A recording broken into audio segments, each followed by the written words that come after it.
Hey viewers, I've played Starfield for over 35 hours over the past week, and to be honest with you, I hardly feel like I'm qualified to talk about the game, because even after so much time, it still feels like I've barely scratched the surface of its content.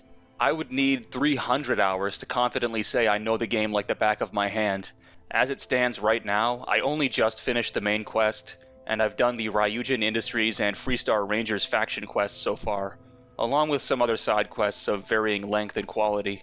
I'm going to keep this video mostly spoiler-free, but I will say that I'm very disappointed with the main quest. It has some okay missions, but in total it's one long string of fetch quests to collect artifacts, each artifact giving you a meaningless vision that's about as exciting as a screensaver. And optionally, you can travel to a bunch of copy-pasted space temples and do the exact same crappy puzzle over and over again to get access to space magic, which is basically just a carbon copy of the shouts from Skyrim. The main quest also jumps the shark multiple times and hits you with some incredibly pretentious Philosophy 101 garbage. This is some of the worst writing I've ever seen from a Bethesda game. On the other hand, I really did love the Ryujin questline. It felt a lot like the Thieves Guild from Oblivion. You'll definitely need to put some skill points into lockpicking and stealth before doing it, or you'll have a very hard time. And the Freestar Rangers quest was pretty good too. My only problems would be that some of the missions in these quest lines felt like padding, and there were definitely some Radiant quest elements inserted into them which brought down the experience a little. But when doing these quests, it felt like I was making important decisions that affected the eventual outcome. I won't know if that's actually true until I have a chance to replay these quest lines though. For all I know, the choices are an illusion and nothing you say even matters like so many other games. Also surprising to me is the near-complete absence of the expected Bethesda bugs. Maybe I'm just lucky, but my game never crashed once, and I never had any soft-locked quest progress. The only bugs I experienced were ragdolls spazzing out and AI being even more stupid than usual, which is standard fare stuff for any open-world game. There are some minor issues that have migrated from Fallout 4 to Fallout 76 and now to Starfield, like cloth physics resetting every time you look away. But little things like this don't threaten to ruin the experience. What does ruin the experience is the god-awful performance. I had to resist opening the video by talking about it, but I can't wait any longer. It's been 2.5 minutes. This game runs like complete shit. No matter what hardware you have, unless you have no standards at all, you will be insulted by how poorly Starfield runs compared to other games that look much better. Starfield runs worse than Cyberpunk 2077 with ray tracing on. This game turns the RTX 4090 into a 1440p GPU, and Todd Howard had the gall to tell us that maybe we need to upgrade our PCs. You need to upgrade your PC for this game. No, Todd. What we need is a fucking time machine to go 5 years into the future to grab some new graphics cards. Maybe Bethesda took the NASA punk theme a little too literally, because you'll need to steal a computer from NASA just to get a decent frame rate. Everybody was worried about CPU bottlenecks with Starfield, and make no mistake, this game will stomp on your CPU like crazy. By my estimate, New Atlantis and Aquila City are about 50 to 60% more intensive than the worst location in Fallout 4, the top of the infamous Corvega factory. Unless you have a new and expensive CPU, you aren't getting 60 FPS in these cities. To be fair though, the greatly increased draw distance and NPC count somewhat justify the reduced CPU performance. The game is at least very well multi-threaded, to the point where you basically need a 6 or 8 core CPU to play it. It also almost never stutters, except when rapidly switching between weapons or when a large number of creatures spawn in all at once. So on the CPU side of things, it's pretty bad, but not atrociously unacceptable. CPU limited performance is actually slightly better than what I predicted it would be in my videos before the game came out. The terrible GPU performance is what really gets to me. I have no idea how a game with no ray tracing or other next-gen visual features manages to run so poorly even at 1080p.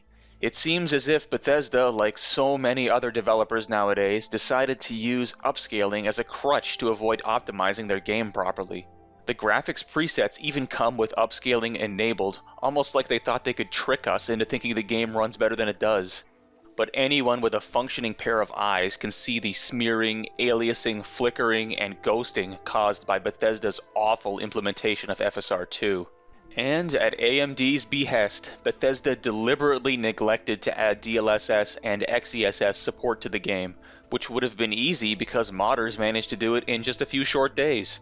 The lack of support for frame generation is especially egregious because it would have helped with the intense CPU bottlenecks. Maybe after FSR 3 comes out, Bethesda will add support for it, but that won't make up for this shoddy launch. There's also a shocking lack of options in the menu. No texture settings, no anisotropic filtering setting, no FOV slider, no HDR support, no way to turn off the disgusting TAA that makes the image look even worse.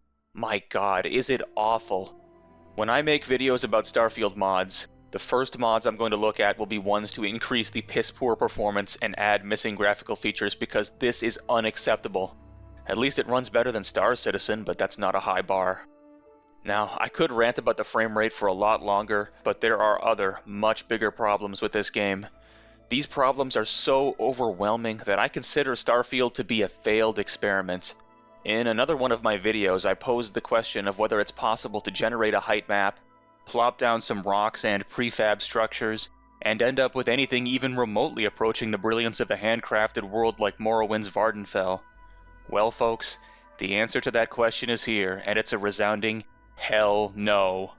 I thought that Starfield's planet surfaces would be super scaled down microcosms of terrain, like a typical Bethesda game, but how it actually ended up is so much worse. Instead, every planet is separated into thousands of little world spaces, or tiles, whatever you want to call them. You can't seamlessly travel between these tiles, although I don't know why you would want to, because every tile has at most 4 or 5 boring points of interest distributed a few hundred meters away from each other. If you're unlucky, these POIs will be natural phenomena you can't do anything with except scan. Or they might be abandoned facilities occupied by space pirates or robots, which is only a little more exciting. The kicker is that every POI has been pre-made, which means before too long you'll see the exact same structure with the exact same enemies and item placement on 2 different planets, shattering what little immersion you could have had. Not that it makes any sense for most of these facilities to exist at all in the first place on a moon or planet out in the middle of nowhere with no strategic value, and it equally makes no sense for the governments of the settled systems to abandon their facilities to be taken over by pirates. But the game needs generic enemies for you to kill, so don't question it. Because running 500 or more meters between these POIs would get tedious really fast, Bethesda tried to make it more interesting by adding some pointless alien life on 10% of the planets to serve as XP farms. They also added minerals you can mine and gas vents to collect resources from, but once I realized that outpost building and research was all pointless except for its own sake, I never even bothered with that crap. Also, like clockwork, nearly every single time you land on a planet, a minute or 2 later you'll see a spaceship that has coincidentally decided to land on the exact same stretch of dead rock as you, just to give you some more enemies to fight. These measures kind of remind me of the AI director from Left 4 Dead, which detects that you've done nothing for a minute or 2 and spawns in some more enemies or items to keep you moving and prevent you from getting bored. But it doesn't work for me in this game, because aside from on-foot combat, I don't find any of Starfield's mechanics enjoyable, or even necessary. I'll talk about all those mechanics later, but I just want to tie a bow on this procedural generation discussion by pointing out the obvious fact that Starfield really only has 50 to 100 tiles worth of content that's been spread out over an effectively infinite number of tiles. Not only will you see repeated POIs all over the settled systems, but also the same plants and creatures, because unsurprisingly it was impossible to design enough unique alien life forms to fill up 100 planets. The obvious change here would have been ditching the 1,000 planets idea and instead making a game with 20 to 30 planets that are all unique, handcrafted world spaces, ranging from the size of Skyrim to Fallout 76's Appalachia. Imagine if they had spent 8 years working on that kind of game, how amazing it could have been. Each planet could have had its own ecosystems, its own factions, unique dungeons with environmental storytelling like all of Bethesda's earlier games, multiple biomes. That's another area Starfield screws up. Each tile of landscape has just one biome. You want something different? Enjoy a loading screen, sucker. Ugh, it just pisses me off thinking about what this game could have been. You can tell the artists put an insane amount of effort into these environments. All the ingredients are there for building awesome Bethesda worlds, but they've been squandered on these little boxes with points of interest that don't even feel like they fit the planet they're on half the time.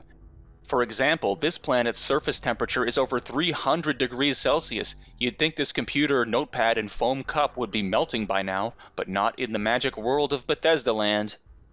Procedural generation has done to exploration in Starfield what Radiant quests did to questing in Fallout 4, made it pointless and meaningless. I don't care about exploring civilian outpost number 37 any more than I care about rescuing kidnapped settler number 37.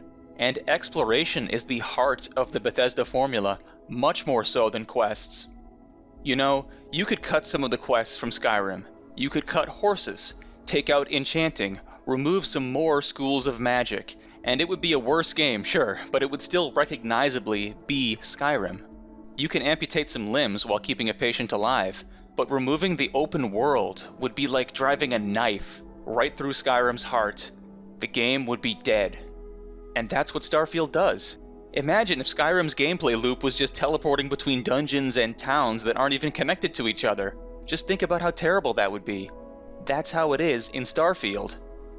I thought that space might at least be like the open worlds of Bethesda's earlier games, but no, space is basically an afterthought in this space game. I spent 99% of my time on the ground.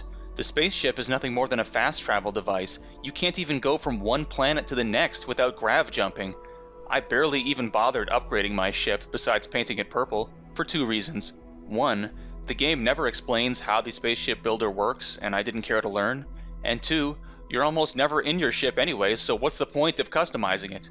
I just filled up my cargo hold with ship parts so I could tank as much damage as possible to get all the awful space combat encounters over with quickly.